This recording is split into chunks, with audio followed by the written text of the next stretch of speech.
Welcome back to my channel. আরতির হেসেলে আপনাদের সকলকে স্বাগত। বন্ধুরা, আর একটি নতুন রেসিপি নিয়ে এসেছি আপনাদের কাছে।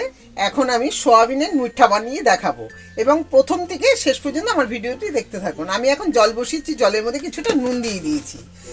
এরপরে বন্ধুরা, আমি যেটা দেব ঠিক 150 গ্রামের মতন আমি সোয়াবিন আন্দাজ করেই দিয়ে দিচ্ছি। সোয়াবিনটা ভালো করে সেদ্ধ করে নেব।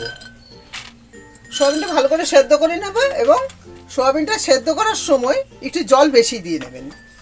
এটা ভালো করে সেদ্ধ করতে একটু সময় লাগবে, 5-7 মিনিট সময় লাগবে। এটা ভালো করে সেদ্ধ করে নেব। সেদ্ধ করার পরে আমি সোয়াবিনের মুইঠাটা কীভাবে বানাচ্ছি সেটা দেখতে হলে আপনারা আমার শুরু থেকে শেষ পর্যন্ত ভিডিওটি দেখতে থাকুন।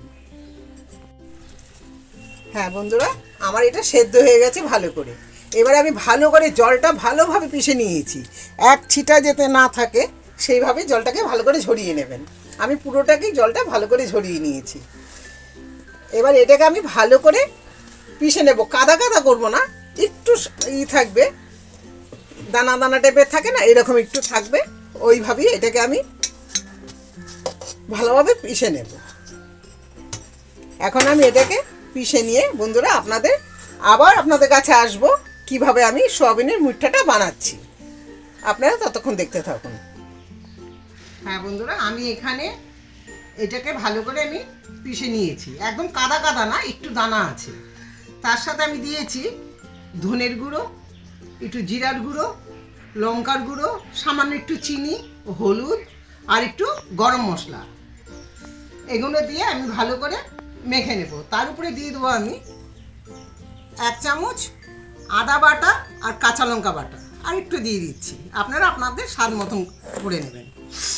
এটার মধ্যে আমি একটু গরম মশলা দেওয়া আছে, একটু গোলমরিচও দেওয়া আছে। এটাকে আমি ভালো করে মেখে নেব।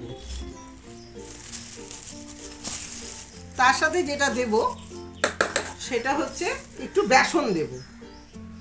আমি 2 চামচের মতো বেসন দিয়ে দিলাম। 2 চামচ বেসন আমি দিয়ে দিলাম এটাকে বাইন্ডিং করার জন্য। এটা কম বেশি আপনাদের যেরকম লাগবে সেইভাবে আপনারা করে নেবেন। আমি আমার মতন করেই করে নিচ্ছি।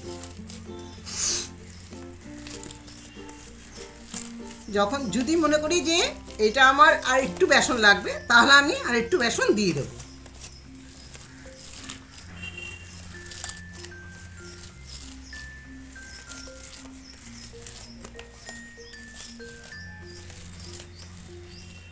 আমার এটাতে আর লাগবে না, এটা আমার হয়ে গেছে, 2 চামচ বেসনই হয়ে গেছে।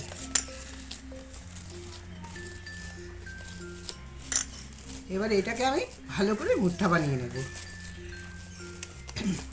জল যাতে একদম সোয়াবিনে না থাকে।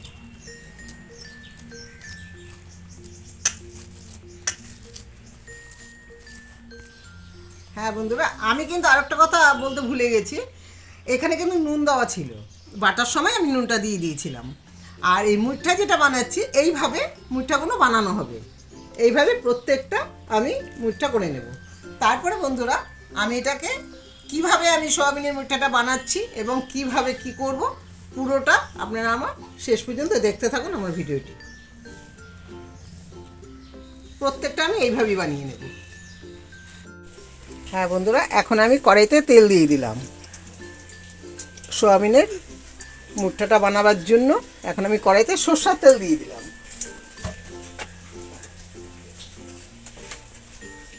এখন যেটা করব সেটা ভাজবো। এখন দেখুন বন্ধুরা, আমার তেলটা গরম হয়ে গেছে।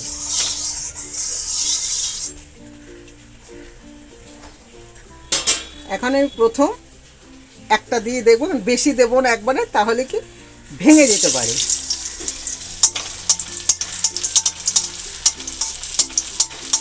এইভাবে প্রত্যেকটা আমি ভেজে নেব।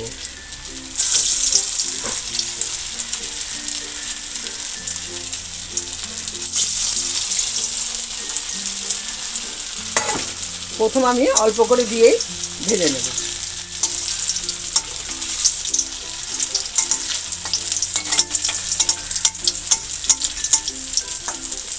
এরকম করে সব কয়টা সোয়াবিনের মুঠাগুলো আমি ভেজে নিচ্ছি। হ্যাঁ বন্ধুরা, আমার মুঠাগুলো সমস্তটা ভাজা হয়ে গেছে। আমি প্রত্যেকটা মুঠা এইভাবে ভেজে নিয়েছি। এখন যেটা করতে হবে, এখন সমস্ত মুঠাগুলো আমি উঠিয়ে নিলাম। সব মুঠা আমার ভাজা হয়ে গেছে। এবার যেটা করতে হবে, আমি সামান্য আর একটু তেল দিয়ে নেব। তার সাথে যেটা দেব, একটু তেজপাতা দিয়ে দিলাম। আর যেটা দেব, এখানে আছে জিরে, এলাচ, দারচিনি, লবঙ্গ সবটাই আছে। এটা আমি একটু ফোড়নে দিয়ে দিলাম।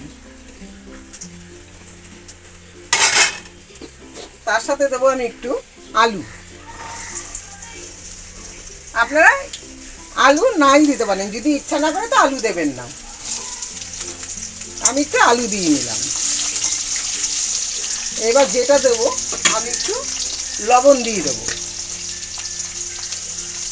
একটু নুন দিয়ে দিলাম, স্বাদ মতো একটু নুন দিয়ে দিলাম। এখন এটা একটুখানি হালকা করে একটু ভেজে নেব।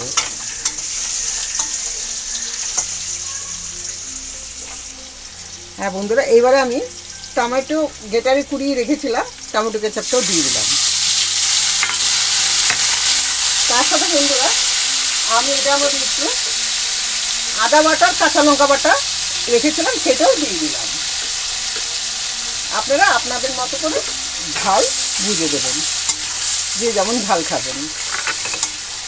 তার সাথে দেবো আমি একটু জিরার গুঁড়ো, ধনের গুঁড়ো, সামান্য একটু চিনি, একটু গোলমরিচের গুঁড়ো, আর এখানে দেওয়া আছে গরম মশলার গুঁড়ো। তার সাথে হলুদের গুঁড়ো, কাশ্মীরি লঙ্কা আর এমনি রেড চিলি গুঁড়ো লঙ্কা দুটোই একসাথে করে রেখেছিলাম, দিয়ে দিলাম। তার সাথে বন্ধুরা, আমি একটু যেটা দেবো, একটু জল, সামান্য একটু জল দিয়ে দেবো, যাতে পোড়া না লেগে যায়। এটা আমি ভালো করে কষিয়ে নেব।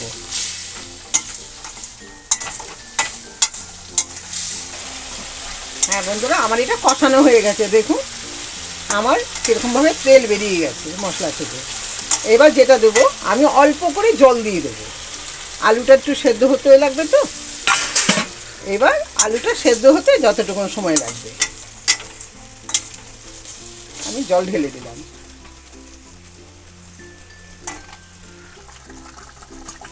এবার বন্ধুরা, আমার আলুগুলো সব সেদ্ধ হয়ে গেছে। এবার যে আমি মুঠাগুলো বানিয়ে রেখেছিলাম, ভেজে রেখেছিলাম, সেগুলো এক এক করে আমি দিয়ে দেবো। সমস্ত মুঠাগুলো আমি এক এক করে দিয়ে দেবো। আপনারা ইচ্ছা করলে শুধু মুখেও খেতে পারেন।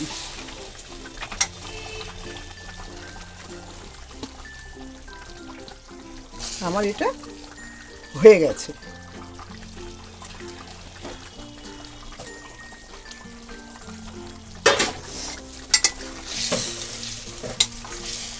এটা হতে সময় লাগে না খুব একটা। এবার যেটা দেব, যেহেতু নিরামিষ রান্না, এটা পুরোটাই নিরামিষ,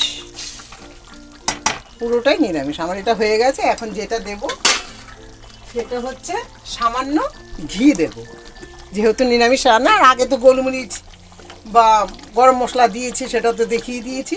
এখন আমি অল্প করে একটু ঘি দিয়ে দিলাম। আমার সোয়াবিনের মুঠাটা হয়ে গেছে। এখন আমি গ্যাসটাকে নিভিয়ে দিলাম। এবার বন্ধুরা, যেটা করতে হবে, আমার এই রান্নাটি যদি আপনাদের ভালো লেগে থাকে, তাহলে আশা করব আপনারা আমাকে অবশ্যই কমেন্ট করে জানাবেন। আমার এই রান্নাটি ভালো লাগলে লাইক এবং শেয়ার, সাবস্ক্রাইব করে দেবেন। আর যেটা করবেন, ভালো লাগলে কমেন্ট করে অবশ্যই আমাকে জানাবেন। বন্ধুরা টাটা, আবার আসবো আপনাদের কাছে নতুন রেসিপি নিয়ে।